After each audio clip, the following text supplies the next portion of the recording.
Hello बच्चों। आज मैं आप लोगों को क्लास 8th की जो आपके पास मैथ्स की एनसीईआरटी की बुक है ना, तो आप लोगों को पता है कि उस आपके पास दो बुक्स हैं, पार्ट 1 एंड पार्ट 2। तो पार्ट 1 का जो आपका लास्ट वाला चैप्टर है, चैप्टर नंबर 7 प्रोपोर्शनल रीजनिंग 1। आज की क्लास में हम लोग इसके कुछ इंपॉर्टेंट क्वेश्चंस करने वाले हैं। यहाँ पर ऑब्जेक्टिव टाइप क्वेश्चंस मैं आप लोगों को बताने वाली हूँ कि किस तरीके के क्वेश्चंस इस चैप्टर में से आपके पास एमसीक्यू में आ सकते हैं। क्योंकि अक्सर ऐसा होता है कि हम एमसीक्यू वाले क्वेश्चंस में ही अपने नंबर कट करवा लेते हैं। एक तो हम उसे लास्ट में अटेम्प्ट करते हैं और जल्दी जल्दी में कोई सा भी ऑप्शन लगा देते हैं। तो अगर हम चैप्टर वाइज एमसीक्यू क्वेश्चंस कर लेंगे तो हमें आइडिया हो जाएगा कि किस तरीके के क्वेश्चंस एग्जाम में आते हैं। तो चलिए यहाँ पर हम स्टार्ट करते हैं। ये आपके पास 1 मार्क के कुछ क्वेश्चंस मैंने यहाँ पर लगा रखे हैं। जैसे कि फर्स्ट क्वेश्चन में आपसे क्या कह रहा है, if the ratio of sugar to water in a lemonade is 3:5, what is the total number of parts in the mixture. देखो, बहुत ही इजी क्वेश्चन आपसे यहाँ पूछा गया कि आपको यहाँ पर शुगर और वाटर की क्या दे रखी है, रेशियो दे रखी है 3:5 है। और आपसे यहाँ सिर्फ टोटल नंबर ऑफ पार्ट्स पूछा गया। पर इसी में कई बार हम कंफ्यूज हो जाते हैं कि टोटल नंबर ऑफ पार्ट्स है क्या। कुछ नहीं है, वो इन रेशियो का टोटल है। तो 3 + 5 8 आपका आंसर आ जाएगा। क्लियर। साथ में यहाँ पर मैंने आपको सॉल्यूशन भी दे रखा है, ये विद एक्सप्लेनेशन आपके पास सॉल्यूशन है यहाँ पर। नेक्स्ट क्वेश्चन नंबर 2 में आपसे क्या कह रहे हैं, the ratio of width to height of a rectangle is 60:4, its simplest form. तो 60:4 है, आपको इसकी सिंपलेस्ट फॉर्म लिखनी है। लोएस्ट फॉर्म और सिंपलेस्ट फॉर्म दोनों एक ही चीज होती है। 0 से 0 आपने कट कर दिया, 3:2 आ गया आपके पास।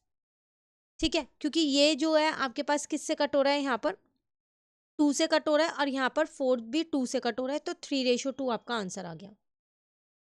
क्लियर। एक्सप्लेनेशन आपके पास ये रही, सेम वही एक्सप्लेनेशन है। क्वेश्चन नंबर 3 की अगर मैं यहाँ पर बात करूँ, कह रहे if 4500 is divided in the ratio 2:3 है, यहाँ पर in the ratio 2:3 the smaller share is. कह रहा अगर आप 4500 को 2:3 में बांटते हो तो बताओ तो कम शेयर कौन सा है। तो 2/5 कर दोगे, क्योंकि इन दोनों का टोटल तो 5 होगा ना। तो इसको इससे अगर मैं कट करती हूँ तो 900 को 2 से इंटू करती हूँ तो 1800 आ जाएगा। क्लियर। तो ये आपको साइड में रफ में सॉल्व करना है और उसके बाद फाइनली आंसर लिख देना है। एक्सप्लेनेशन पूरी आपके पास यहाँ पर मैंने दे रखी है। आप सोच रहे होंगे कि मैम ये कौन सी बुक से क्वेश्चंस करा रही हैं, हमारी एनसीईआरटी बुक में तो क्वेश्चंस ये है नहीं एमसीक्यू वाले। तो ये कौन सी बुक में ऐसे क्वेश्चंस हैं जिनकी हम प्रैक्टिस कर सकते हैं और एग्जाम में अच्छे नंबर ला सकते हैं। तो यहाँ पर मैं आपको एक बुक बताती हूँ। तो ये आपके पास ओसवाल की बुक है, यहाँ पर all 1 for all question bank है ये, एनसीईआरटी प्लस सीबीएसई का स्पेशली क्लास 8th के लिए। और जो आपका लेटेस्ट कोर्स है उसी पे बेस्ड आपकी ये बुक है।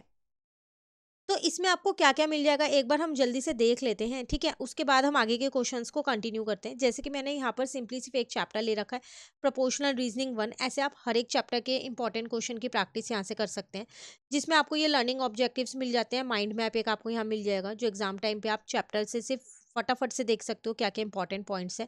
देन इंटेक्स क्वेश्चंस भी इसमें आपको मिलने वाले हैं, अगर किसी में डाउट हो तो आप वो भी कर सकते हो। एक्सरसाइज के क्वेश्चंस मिल जाएंगे। उसके बाद हमारे पास यहाँ पर ये एक्सरसाइज क्वेश्चंस आ गए। देन लास्ट में हमारे पास क्या आ जाएगा, यहाँ पर ऑब्जेक्टिव टाइप क्वेश्चंस आ जाएंगे। अभी और भी काफ़ी क्वेश्चंस है, passage based questions, case study questions, very short questions.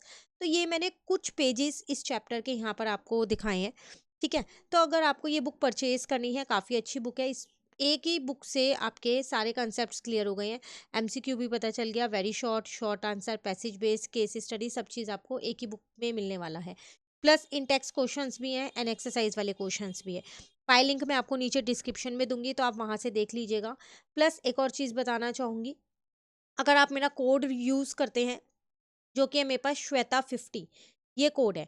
अगर आप इस कोड को यूज़ करते हैं तो आपको और थोड़ा सा डिस्काउंट मिल जाएगा। तो अप टू 50% का डिस्काउंट जो है वो आपको मिल जाएगा। इसको आप कैपिटल लेटर्स में लिखिएगा, SHWETA, श्वेता 5050। तो अप टू 50% का डिस्काउंट भी मिल जाएगा आपको इन्हीं बुक्स पे, ठीक है। चलिए वापसी आ जाते हैं हम जल्दी से अपने क्वेश्चन पे, क्योंकि हमारा एग्जाम है तो हमें क्वेश्चंस को कंप्लीट करना है। नाउ क्वेश्चन नंबर 4 अगर हम देखें, which of this pair of ratio are proportional. बताओ इनमें से कौन सा प्रोपोर्शनल में है। तो जो रेशियो सेम होंगी, जैसे ये 4:7 है, तो अगर आप इसे कट करते हो तो ये भी 4:7 आ रहा है, क्योंकि ये 3 से कट हो रहा है ना। तो कह सकते हो कि यही वाला प्रोपोर्शनल में है, ए वाला। आप चाहो तो बाकी भी चेक कर लो। 5:6 है, बट ये 5:6 नहीं आ रहा है, ये 2:3 आ रहा है, क्योंकि ये 5 से कट हो रहा है। सिमिलरली ये 2:3 है, बट ये आपके पास 4:5 आ रहा है, तो ये भी नहीं है। देन ये आपके पास कितना आ रहा है, 3:5 आ रहा है। आप इसे भी कट कर सकते हो, ये 3:4 आ रहा है। तो इसका मतलब सिर्फ ए वाला पार्ट है जो प्रोपोर्शनल में है। Clear? Now question number 5 is a farmer applies 10 ton of manure for 1 acre for 3.5 एकड़ ही नीड। कह रहे हैं 1 एकड़ के लिए उसको कितना चाहिए, 10 टन चाहिए मैन्योर। तो 3.5 के लिए कितना चाहिए होगा, तो 3.5 से इसको इंटू कर दो तो 35 टन चाहिए होगा। क्लियर? तो ये देखने में सिंपल सिंपल क्वेश्चन है, करने में सिंपल सिंपल क्वेश्चन है, लेकिन जब एग्जाम में आते हैं ना तो हम इन्हीं में कंफ्यूज हो जाते हैं और इन्हीं में अपने नंबर कट करवा लेते हैं। तो इन क्वेश्चंस की सबसे ज़्यादा प्रैक्टिस करनी है हमें, ठीक है ना। तो आप इस चैप्टर के बाद नेक्स्ट चैप्टर जो कहेंगे उसके भी इंपॉर्टेंट क्वेश्चंस की मैं एक सेपरेट वीडियो बना दूंगी। जल्दी से कमेंट करके बता दीजिएगा कि आपको कौन से चैप्टर की वीडियो चाहिए।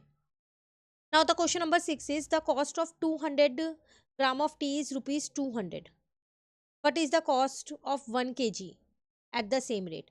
कह रहे हैं अगर आप 200 ग्राम चाय लेते हो तो वो 200 रुपए की है, तो फिर 1 kg कितने की होगी, तो 1 kg में 1000 ग्राम होते हैं ना। जब 200 ग्राम 200 की है तो 1000 ग्राम वाली 1000 की होगी। सिंपल आंसर आ गया इसका 1000। Clear? Now if 6 buses can carry 324 student, how many student can one bus carry? अगर 6 बस जो है वो 324 स्टूडेंट्स को कैरी करती है तो 1 बस कितने को करेगी, तो डिवाइड कर देते हैं 324 डिवाइडेड बाय 6। तो मेरा आंसर आ जाएगा 54 स्टूडेंट पर बस, तो एक बस में 54 स्टूडेंट्स है। क्लियर है क्वेश्चन? चलिए नेक्स्ट क्वेश्चन पे आते हैं। The ratio of a boys to girls in a class is 7:5। If there are 60 student in total, how many are girls. कह रहे टोटल 60 स्टूडेंट है और बॉयज और गर्ल्स की रेशियो 7:5 है। तो बताओ गर्ल्स कितनी होंगी, गर्ल्स की रेशियो कितनी है, 5 है ना। तो 60 इंटू में 5 और डिवाइडेड बाय टोटल होता है ऑफ रेशियो, हमने ये चैप्टर में समझा था तो आ गया यहाँ पर। इसको इससे मैंने कट कर दिया, ये आराम से यहाँ पर कट हो रहा है। 12 की टेबल में जो 60 है वो आपके पास कितने पे आता है 5 पे आता है। 5 5 जो कितना हो जाएगा आपके पास 25, तो यहाँ पर 25 आएगा। 5 इंटू 5 इज इक्वल टू 25 हो गया। Clear? Now next question number 9 is a packet of biscuit cost ₹45 for 300 ग्राम। कह रहा है 300 ग्राम की कॉस्ट है 45। What is the cost, same he question है जैसे भी हमने ऊपर किया था, बस क्या किया यहाँ पर थोड़ा सा चेंज कर दिया, वहाँ 200 था यहाँ 300 कर दिया। तो ऐसे घुमा के भी क्वेश्चन आ सकते हैं, तो इन चीज़ों का भी आपको ध्यान देना है, ठीक है। Now the last question number 10 is a car cover 90 kilometre in 150 minute. 150 minute में वो 90 किलोमीटर कवर करती है एक car at the same speed. अगर वो उसी स्पीड से चल रही है तो बताओ 4 आवर्स में कितना कवर करेगी। पहली बात एक चीज़ ध्यान रखो, ये मिनट में इन्फॉर्मेशन है, ये आवर्स में इन्फॉर्मेशन है, तो आप एक को चेंज कर लो, ठीक है। तो 4 आवर्स है मतलब इंटू में 60 कर दूंगी तो 240 मिनट्स हो गए ना। तो मैं 240 मिनट्स का डेटा निकाल लेती हूँ, है ना। तो 150 मिनट में वो 90 किलोमीटर कवर कर रही थी, तो हम इसको यहाँ लिख लेते हैं 150 मिनट में वो 90 किलोमीटर कवर कर रही है। तो फिर 240 मिनट्स में कितना कवर करेगी, यूनिटी मेथड लगा देती हूँ। 90 इंटू में 240 डिवाइडेड बाय 150। 0 से 0 कट कर दो, इसको 3 से कट किया, इसको 3 से कट किया, तो 3/5 इंटू में 240, 240 भी इससे कट हो जाएगा ईजिली। 5 4 जो आ जाएगा मेरे पास 20, 48। नाउ 3 इंटू में क्या करोगे आप 48, तो 144 किलोमीटर वो कवर करेगी। क्लियर? तो ये सिर्फ मैंने कुछ क्वेश्चंस हैं जो आपको आज की क्लास में कराए हैं इस बुक के, जिससे आपको ये पता चल जाए कि किस तरीके के क्वेश्चंस आते हैं। ऐसे हम हर चैप्टर के क्वेश्चंस करेंगे, बट सारे क्वेश्चंस क्लास में कराना पॉसिबल नहीं है क्योंकि काफ़ी सारे चैप्टर्स हैं और एग्ज़ाम आने वाले हैं। तो आप इस बुक से अच्छे से अपनी प्रिपरेशन कर सकते हैं।